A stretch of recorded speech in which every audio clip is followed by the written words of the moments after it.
El sábado 14 de noviembre sucedió la cúspide de la violencia que se generó a raíz de la vacancia del entonces presidente Martín Vizcarra por parte del Congreso. La represión policial a los manifestantes dejó un saldo fatal, la muerte de 2 jóvenes y decenas de heridos. ¿Cómo se origina toda esta tragedia? El lunes 9 de noviembre, 105 congresistas votaron a favor de la vacancia de Martín Vizcarra por supuesta incapacidad moral, debido a que tenía acusaciones de corrupción cuando era gobernador de la región Moquegua, haciendo caso omiso a la mayoría de peruanos que preferían que el presidente terminara su gestión y luego fuera sometido a juicio, en pro de la estabilidad del país en un contexto de crisis sanitaria y económica. Lo más indignante del asunto fue que la mayoría de estos congresistas tenían juicios pendientes. Ante el pueblo ellos no tenían autoridad moral para vacar a un presidente por incapacidad moral. El factor común de ambos lados, tanto de los acusadores como del acusado, es la falta de autoridad moral. Esto fue la gota que colmó el vaso. El pueblo ya no lo pudo soportar más y ya vimos la triste consecuencia. Cuán importante es la integridad, la rectitud para dirigir una nación. Cuán importante es la integridad para gobernar una nación, una empresa, una iglesia o una familia. Sin ella vamos a la deriva, a la ruina, al fracaso, a la destrucción y en muchos casos a la muerte. Dios, siendo el autor de la creación, tiene toda autoridad. Él conoce de autoridad y nos enseña los principios para ejercerla con éxito.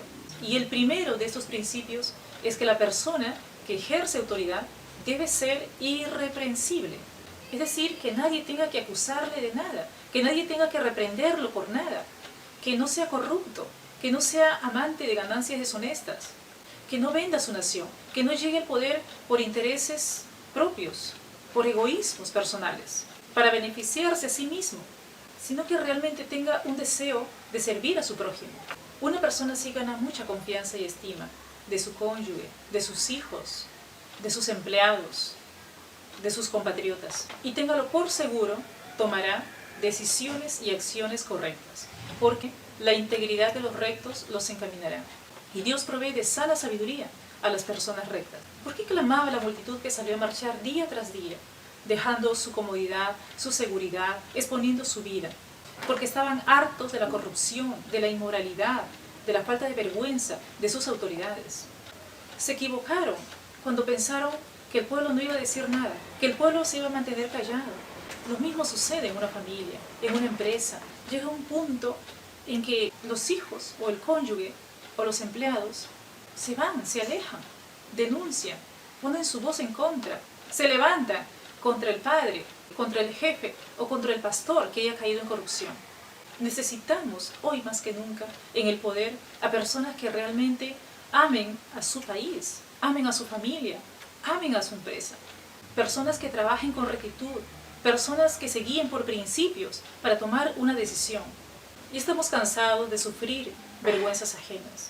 No solamente en Perú, en todo el mundo. El pueblo se levanta contra la injusticia, contra la inmoralidad, contra la violencia y el abuso. Si queremos la paz, debemos seguir la justicia. Debemos practicar y amar la rectitud, la integridad de corazón. Si usted quiere paz para su familia, quiere prosperidad para su empresa, quiere el desarrollo de su nación, usted debe procurar ser una persona recta. Usted debe proponérselo. ¿Cómo se detuvieron las marchas en Perú? Llegó al poder una persona de quien no se sabe que haya cometido actos de corrupción por el momento, y el pueblo se calmó.